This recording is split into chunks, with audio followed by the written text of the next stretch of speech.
Sesaat lagi Anda akan menyaksikan indahnya Ramadan didukung oleh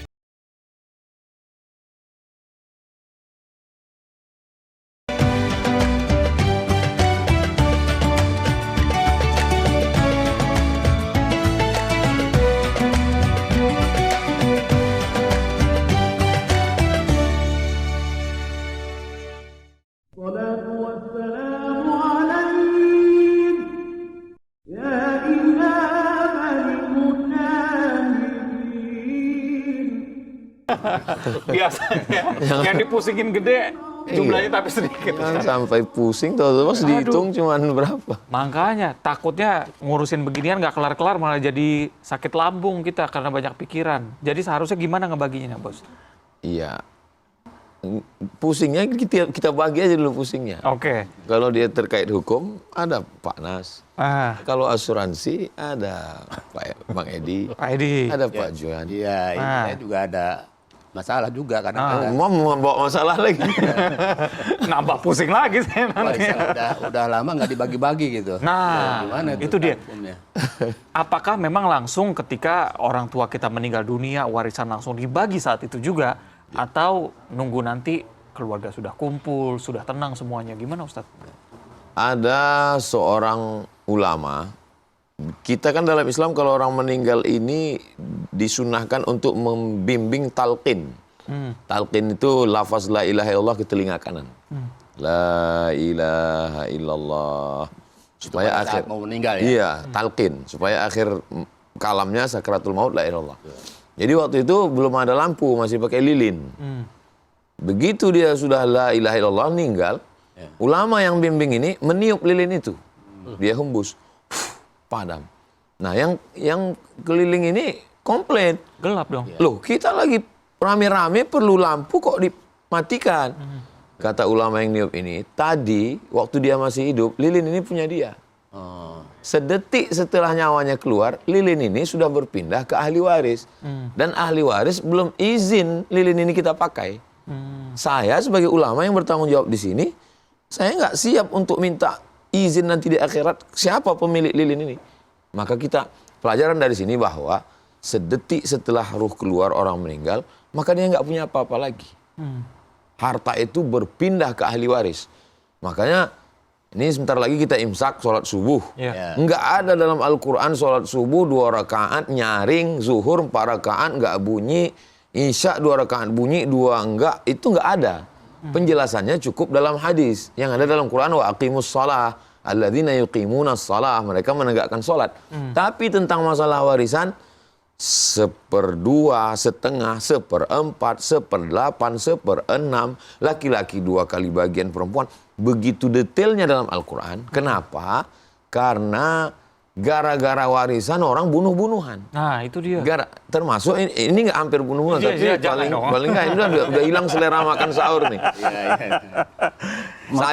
Saya sendiri kalau ada masalah begitu, saya jelaskan menurut ilmu faraid, ilmu pembagian harta warisan, ilmu mawaris.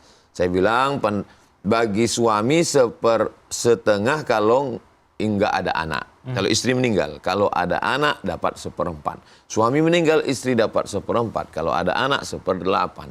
Anak laki-laki 2 kali bagian anak perempuan. Lalu, tapi tidak semua bisa terima. Maka seringkali dalam masalah warisan ini, Pak Nas, saya lebih condong inilah penjelasan dari saya. Kalau mau terima alhamdulillah, tapi kalau enggak sebaiknya pergi ke pengadilan agama. Di sana sudah ada formulir, isi nama-nama ahli waris, nanti hakimlah yang akan memutuskan. Itulah makna al-hakim yarfa'ul khilaf. Hakim, ulil amri, mengangkat konflik yang ada di tengah masyarakat. Karena kalau dia tanya ke saya, yang nggak setuju, nggak menyenangkan, dia akan tanya ustadz lain. Nanti akhirnya saya dengan ustadz itu yang berantem. Nah, jadi menambah kalau dibagi sama gitu antara perempuan dengan laki-laki warisan. Kalau ada kesepakatan. Pak Juan mau bagi rata aja. Ya, betul. Daripada ribut gitu ya. Misalnya anak laki-laki 2, perempuan 2. Yang semestinya laki-laki ini 2 kali bagian perempuan. Lalu kemudian mereka berempat ini mengatakan, Ya udahlah kita bagi ahli waris lain nggak ada. Bapak ibu udah meninggal, terakhir meninggal ayah. Udahlah kita bagi berempat aja. Ya kebetulan 1M kita bagi aja 250 juta per orang. Masing-masing. Boleh mereka bagi rata dengan 3 syarat. Syarat yang pertama, keempat orang ini sama-sama sudah akil balik. Nggak boleh ada anak kecil. Karena anak kecil dia tidak punya ahliyatul tasarruf, kemampuan untuk membagi, mengoperasionalkan harta. Nggak boleh di antara 4 ini ada satu, mohon maaf, yang idiot, yang kurang akal. Karena orang ini dia mesti diatur oleh penerima wasiat. Orang yang mengatur dia, walinya. Jadi syaratnya keempat-empatnya akil balik. Syarat yang kedua, keempat-empat orang ini ngerti pembagian dia menurut faraid sebetulnya berapa.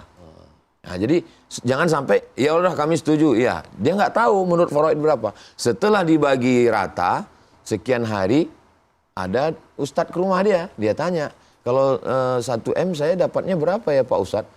Ternyata baru dia tahu, oh kalau tahu kayak gitu saya nggak mau bagi rata kemarin. Dia mungkin nggak apa-apa, istrinya, anaknya. Yang ketiga syaratnya bahwa keempat-empat orang ini kelebihan, tentu yang laki-laki tadi berlebih, yang memberikan kelebihan itu dia sudah menganggap itu sebagai tatawwu, sebagai sukarela, sebagai sumbangan. Jangan lagi diungkit-ungkitnya, la tubtilu shadaqatikum bil manni wal adza. Jangan merusak perbuatan baik kita dengan bil manni, mengungkit-ungkit, wal adza, menyakiti hati orang lain. Kalau siap dengan 3 konsekuensi ini, bagilah rata. Tapi kalau enggak, sebaiknya pergi ke pengadilan agama. Ustadz, kalau rumah yang ditinggalin cuma satu, ditinggal sama ayah, ini kan rumahnya langsung jadi warisan. Harta warisannya cuma satu rumah. Satu rumah aja, tapi ada ibu, ada anak yang masih tinggal di rumah itu. Kalau tadi dibilang ketika meninggal harus langsung dibagi, kalau ibu dan anaknya ditinggal dulu di situ gimana Ustadz? Yang meninggal ini ayah. Maka si ibu ini secara hukum fikih, sebenarnya ibu ini hanya dapat 1/8. Tapi kompilasi hukum Islam Indonesia membantu seolah-olah si suami istri itu sejak mereka menikah, mereka ini seperti orang yang berkongsi. Seperti 2 bisnismen, yang satu pemodal, yang satu yang mengusahakan, membisniskan. Sehingga mereka ini, itulah muncul yang disebut dengan hukum asal fikihnya namanya musyarakah, harta berkongsi. Atau yang sekarang disebut gono. Bahasa hukumnya itu harta bersama. Harta bersama. Jadi begini ya, sebenarnya saya kalau sudah bicara masalah waris, hukum Indonesia itu mengenal 3 ketentuan hukum yang bisa digunakan. Pertama, hukum perdata barat bagi orang-orang yang bukan beragama Islam. Yang kedua adalah hukum faraid, hukum warisan Islam, hukum waris menurut ketentuan syariat Islam, yaitu bagi orang-orang yang beragama Islam. Satu lagi adalah hukum adat. Bisa digunakan hukum adat sesuai dengan ketentuan adat di masyarakat tersebut yang kemungkinan besar masyarakat tersebut belum menganut agama Islam. Ya. Nah, bagi yang beragama Islam, maka begitu meninggal seorang pewaris. Pewaris itu adalah orang yang sudah meninggal. Ya. Maka harta yang ada itu dibagi 2 dulu. Antara suami dan istri, 50% hak suami, 50% hak istri. Misalnya yang meninggal suami, maka yang bagian 50% hak istri ini tidak merupakan harta warisan. Yang menjadi harta warisan itu adalah 50% yang jatah suami. Nanti yang jatah suami inilah yang diturunkan kepada ahli waris. Nanti ditentukan siapa saja ahli waris dalam hukum Islam. Nah, menariknya, hebatnya hukum Islam ini, ahli waris itu adalah bukan hanya anak. Ada saudara dari bapak ya? Bukan. Siapa? Orang tua. Iya. Orang tua dapat. Anak, istri dapat lagi harta warisan. Jadi selain harta bersama, harta warisan dapat dari suami. Nah, tentu cara penghitungannya itu ada. Jadi kalau pada kesempatan ini kita bahas bagaimana persentase segala macam itu berat sekali Rumit karena sekali ada ya. hukum faraidnya itu. Faraid. Kadang-kadang anak mahasiswa Fakultas Hukum sudah sarjana hukum saja gagal cara berhitungnya karena nanti ada persentase, ada angka pemecah, pecahan dan segala macam.